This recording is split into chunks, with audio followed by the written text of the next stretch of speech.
We're over in Uvalde County, Texas today on a 7,500 acre ranch that has over hundreds of miles of trails, river frontage, very remote, and we're gonna go with the listing agent and see this property via UTV. So come with us and check it out. Hey Mike, James Bigley. Michael Crane. Nice to meet you. Well, today we're gonna take a look at the 7,500 acre legacy property located in Uvalde, Texas.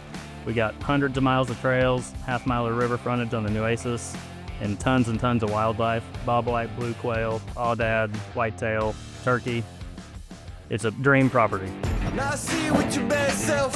If you're into taking L's, then I can't help. I'll be the self-made champ, look at my belt. I built this all from the ground up, this all by myself. Y'all know this is the return of the one. You ain't see him coming, you just heard drums. They've been ready for the battle. Any person that comes got the weight of the world on them, yeah, they too strong. I might have been down, not out. It's on sight, you gon' figure it out. So real quick. So this area is full of sage, black brush. We have some little juniper here and there, but this is a different region than it would be up in Camp Wood area. You know, it starts from 1,100 feet elevation all the way to the top of those hills over there. If you look over here, right here, 1,700 feet. So you're talking about a 600-foot different elevation here. So lots of animals out here. Really cool.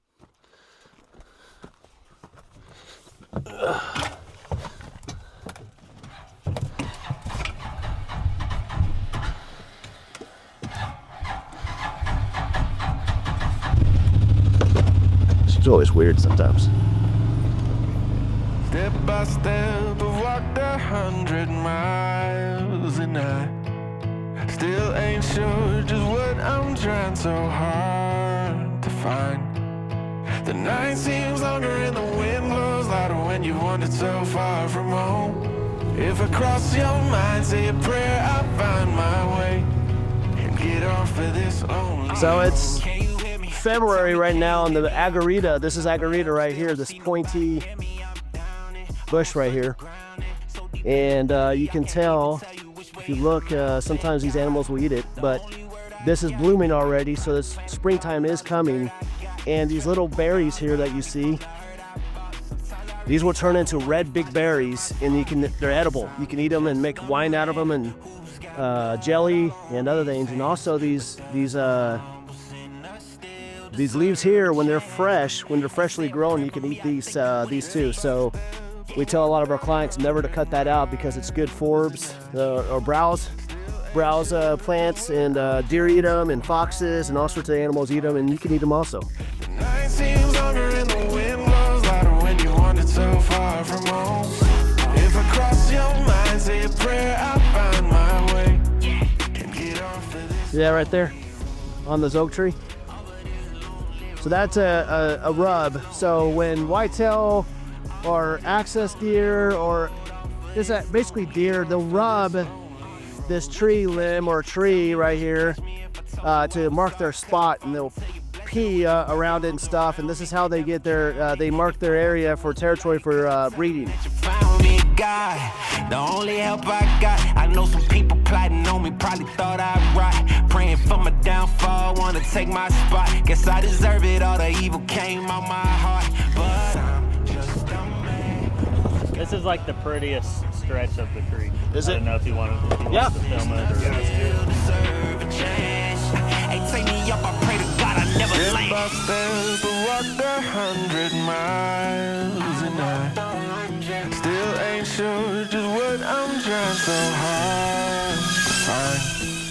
The night seems longer and the wind blows louder when you wandered so far from home. If I cross your mind, say a prayer, I'll find my way and get off of this lonely road. Off of this lonely road, off of this lonely road, off of this lonely road, off of this lonely Get road. off of this lonely road.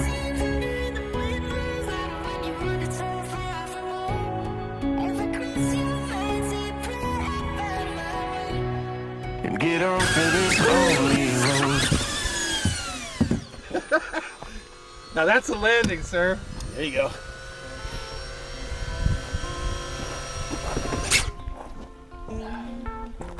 They're fun to drive.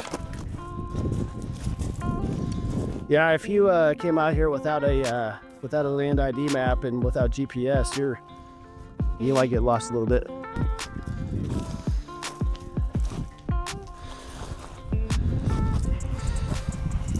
Like trying to find an arrowhead in this just seems. I'm saying, man, there's arrowheads out there.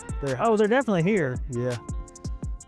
Yeah, it's gonna be a treasure trove if you know where to go, right? Plenty of flint. So 7,200 acres. It's I don't know. 7532. 7532. So to give you a perspective, 640 acres is this 1 square mile. And so we almost have 11 square miles. Actually, almost 12 square miles of land, which, a lot of people don't think that's big, but that's big. No, and at its longest and widest points, if you're in the middle, it's 5 miles by 5 miles. Yes. 5 miles by 5 miles. Now, the other thing, too, is, I don't know if you would agree with this, but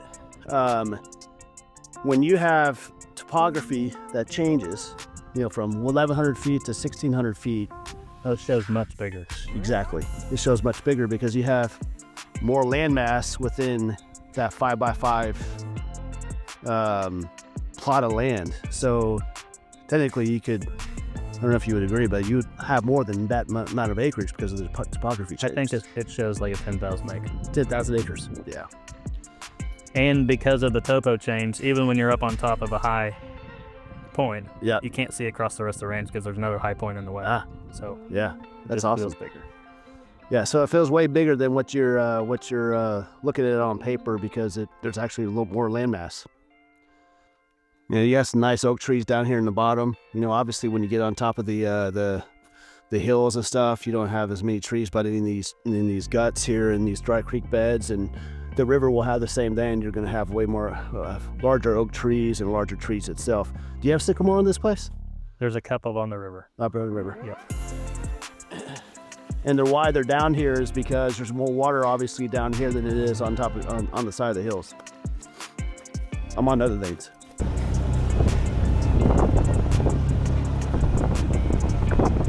It's like hidden Valley Ranch.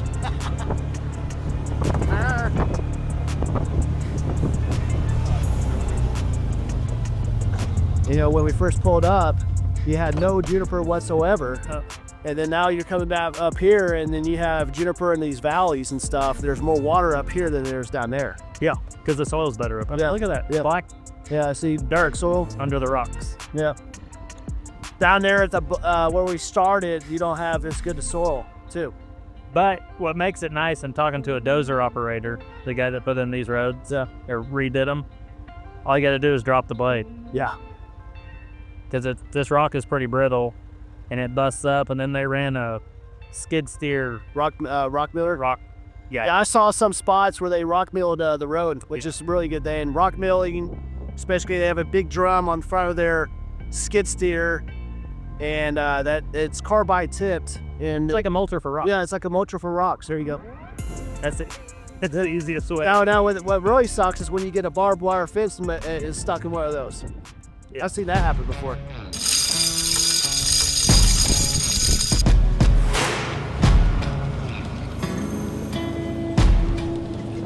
Yeah, tell me if I'm wrong here, but everybody's perception of Texas is on ranches is all cattle, and like if you're out of state, you perceive cowboys and cows all over Texas, and that's way farther than the truth of what Texas is nowadays, especially since people buy land like this, even though there's 7,000 acres. A lot of them don't want to buy cattle anymore and put cattle on these places.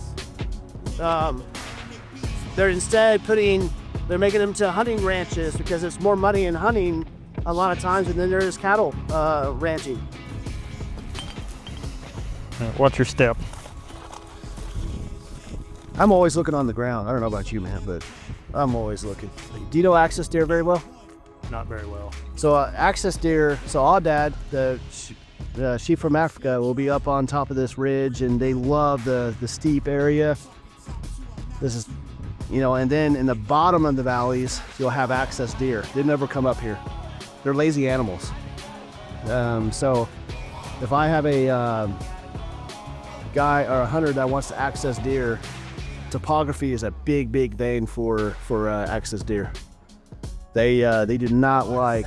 Now every once in a while you'll get an animal that's on top, you know, access deer that's on top of a ridge. Yeah, but it's not pretty rare. It's rare. But I had a client of mine that had 2,000 acres, and it was sort of like this, you know, rough country on top, and then they had a valley, and it was all high fenced. And the access deer would always stay in the bottom, and the Aoudad and whitetail would come up here, but the access deer would never come up here.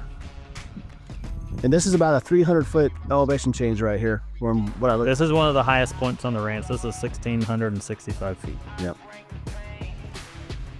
Man, that's beautiful country, man.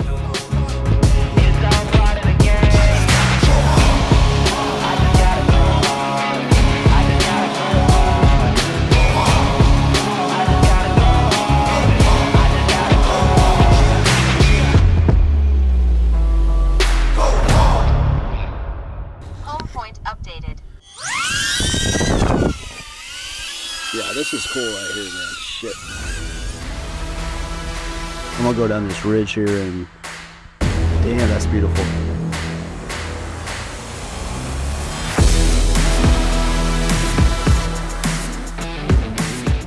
The Apache would they didn't have enough food down there, but they were farming in the valleys down here, which I thought was really surprising about Apache farming, which, you know, I didn't know, but you know, 'cause, you know, they're mainly like hunter-gatherers, but they would leave periodically from the missions and they would go hunt buffalo.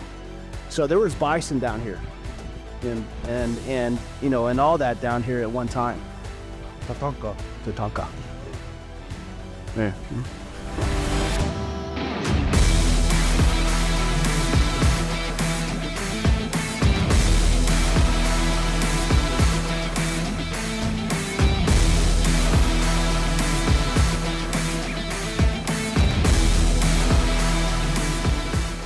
What's crazy about the property is the road system really leaves, I would say, 3,000 of the acres inaccessible except for on foot, which is nice. Yeah. That's one thing I was saying too, is like you could literally outfit this property and not touch a deer stand or a deer feeder. And you could sit here up here and just sit here and watch animals for miles and say, okay, I want to try to hunt that animal. And so that's pretty rare in, you know, unless you're in West Texas, you tell me if I'm wrong, but it's pretty rare to have that. Yeah, and this place has the topo change. Yeah. I mean, any of these hills, this one you can get on, the one that we just drove down, it has some lookout points on it. Like if you sat on the end of that, you can see pretty much the whole north end. Yeah, and you know, with the topography change like we were talking about a while back, you know, this seems bigger. It seems way bigger than 7,000 acres. I mean, this is not even 7,000 acres here. This is a portion of it. No, this isn't even half of it. Crazy.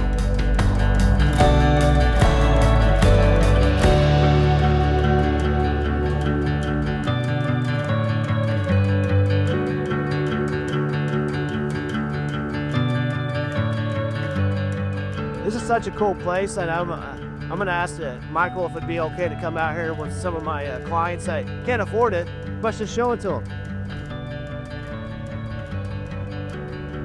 Yeah, this place is just awesome.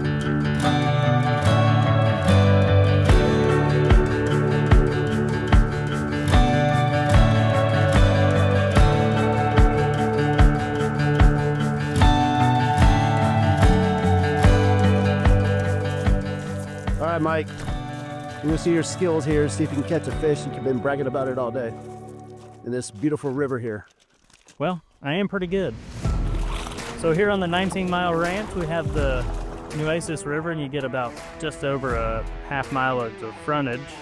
And we're gonna have Guadalupe bass, black bass, catfish, and numerous amounts of perch, easily caught on a fly rod or a worm, whatever your style.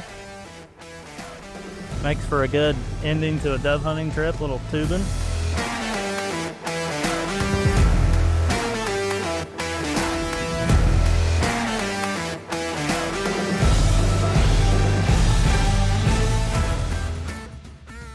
Guess I'm not that good.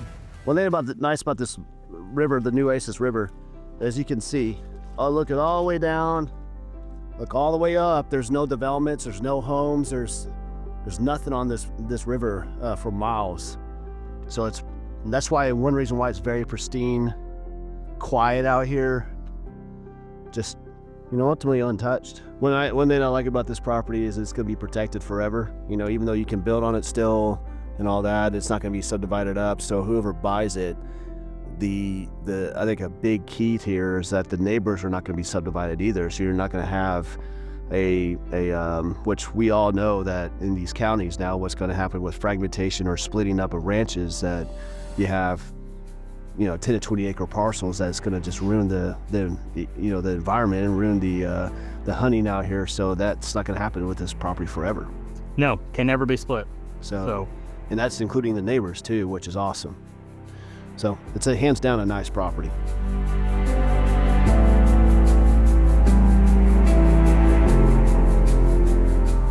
What it's doing is that nitrogen, it's leaching out and going into the river, but this is naturally one of the most clear rivers in Texas. But this obviously, this river goes all the way down to the Gulf of America.